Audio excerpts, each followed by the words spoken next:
Hello, this is Sebastian from socialanxietysolutions.com. I am a personal coach specialized in helping people overcome social anxiety so you can feel calm and relaxed in social situations. Now, I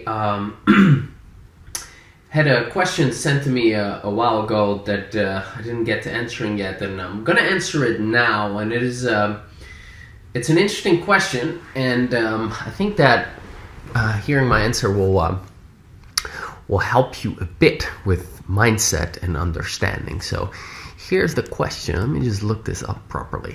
All right, it's a bit of a long question, but here we go.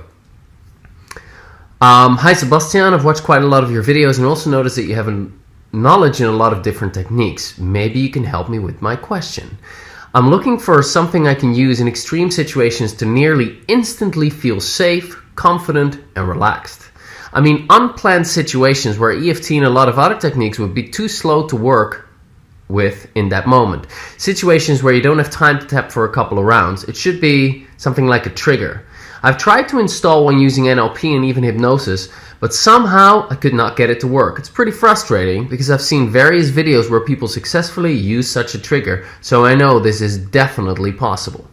I thought maybe you have an idea because you know a lot of stuff. Maybe there's some technique, trick, or special way of anchoring I'm not aware of. Of course, this cannot replace all the work that has to be done with techniques like EFT to get rid of the deeper causes. I'm just looking for some sort of safety net that could be reliably activated for those really difficult, unplanned situations where you just have to function. Maybe you have an idea. David. David, good question. And I've got bad news for you. I wish there was such a thing. I have not found it.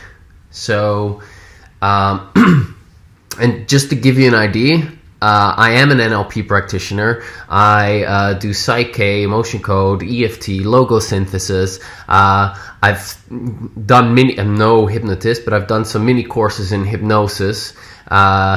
I've studied a wide variety of things, and one of the things that David is referring to is anchoring, and it's a typical technique in NLP where you get yourself into a particular good feeling state. Maybe you think about a time that you were really successful, and you see what you saw back then, and you hear what you heard back then, and you feel, and you get into that good feeling, and then right at that moment you make a unique movement. Maybe you do like this or something.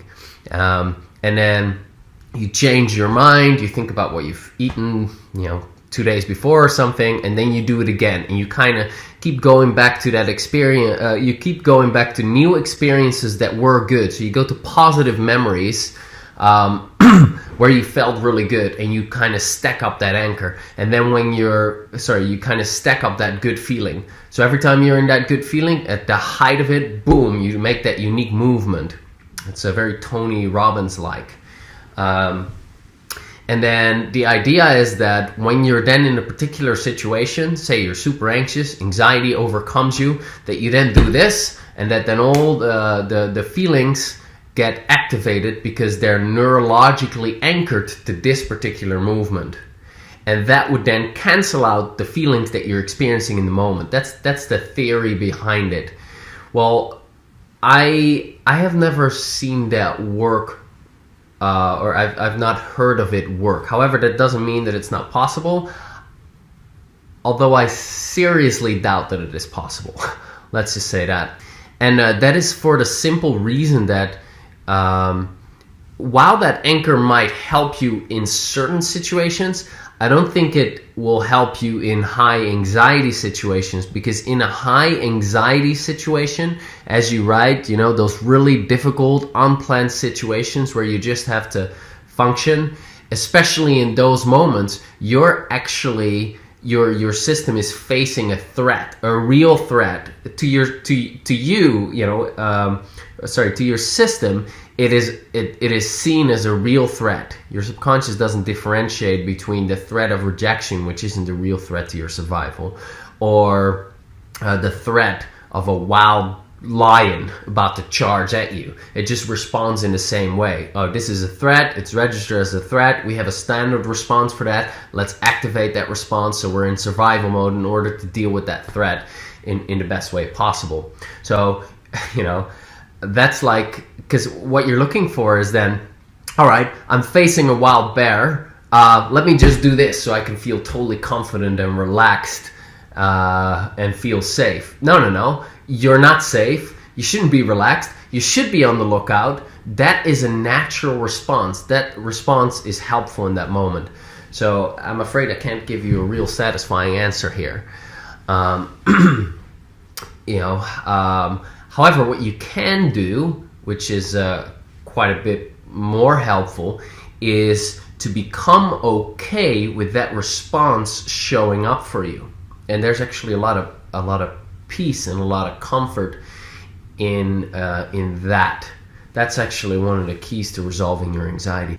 Because what the problem is now the anxiety comes up for you, and now on top of that anxiety, you feel frustrated and you beat yourself up and you're like, oh, I'm a loser and I shouldn't feel this way. And you have all these judgments on top of it. And when you use the tapping or any of the other techniques that you might know to release the emotions about the response, and you release the judgments towards yourself, I'm a loser because I get so anxious, or I'm weak because I get so anxious, and I shouldn't get anxious. All of these thoughts and feelings are tapping targets to aim at. And the more you become okay with the anxiety showing up for you, the less of a problem it is when it actually does show up. And when it then does show up, it comes up for you, and then it will go away. Because you're allowing it, you're accepting it, and then it can come in and it can pass. Now, there's still work that you need to do in order to stop it from coming up in the first place, the anxiety I'm talking about. But the acceptance work, the acceptance of the acceptance work that you're doing to get to a place of acceptance of the anxiety response coming up will help the anxiety that does come up already process a lot quicker, and you won't beat yourself up about it so much, and you'll feel a lot more powerful. You'll feel a lot more empowered to deal with those kinds of situations. Other than that, what you can use, which does help a little bit, is you can do the finger tapping. So maybe when you're in a social situation, you don't really feel like starting to tap on your face. It's maybe a bit weird, and also not very convenient, though it'd be a good conversation starter. But anyway, that's a different story. So you can just tap your fingers. So there are tapping points on the outside of the thumb right there, and on the inside of the nail bed of your index, inside of the nail bed of your ring, inside of the nail bed of your this is your middle, this is your ring, this is your baby finger. And it's really on the nail bed that you're tapping. It gets closer. Let me do this finger. So right there on the nail bed, that's where you're tapping. Now, when you have your normal, when you hold your hand like this and you fold your thumb like that, then you can tap with this one on the outside of the thumb, and then you can fold your hand like this, and you can just go down the stairs. Now, I'm not wearing my jacket at the moment, but if I was, I could just put my hand in my jacket and I'd just be tapping like this, right? And you can calm yourself down like that. Or you can, I'm tapping right now, you don't really see it. Or if there's a table here, I can tap under the table. In other words, you can just hide that kind of tapping, and it can kind of help you soothe yourself. You can soothe the situation. Now, that might reduce your anxiety a tiny bit. And this is particularly helpful, or I found it to be helpful, when there's anticipatory anxiety. So you're in a situation and you know that your anxiety is kind of coming up, and it is coming up for you, and it's getting a bit strong.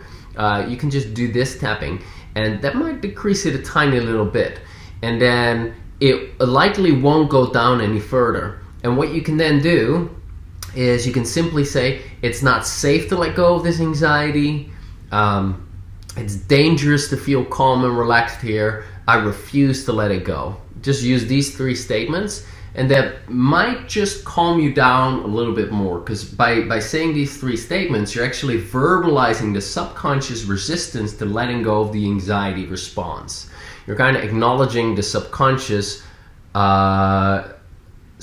perception that there is a threat, and that might just calm you down a bit more.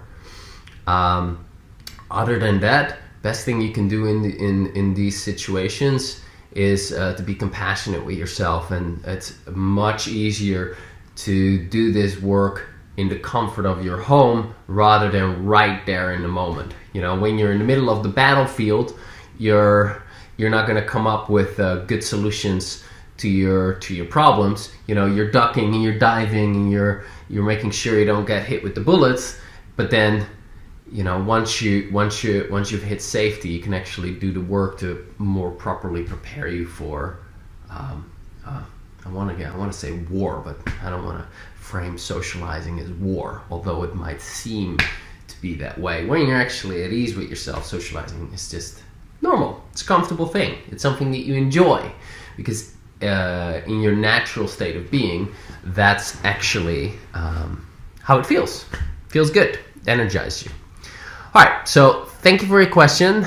And if you have a question, let me know, and I might answer it in one of these videos. And if I don't get back to you immediately on video, then just be a bit patient, please, because it takes a bit of time to make these videos and to get to all the questions. So thanks for your question, and I will, if this is helpful for you, I have a ton of videos on YouTube. I release one every Thursday. You can subscribe here somewhere, and I will talk to you next Thursday.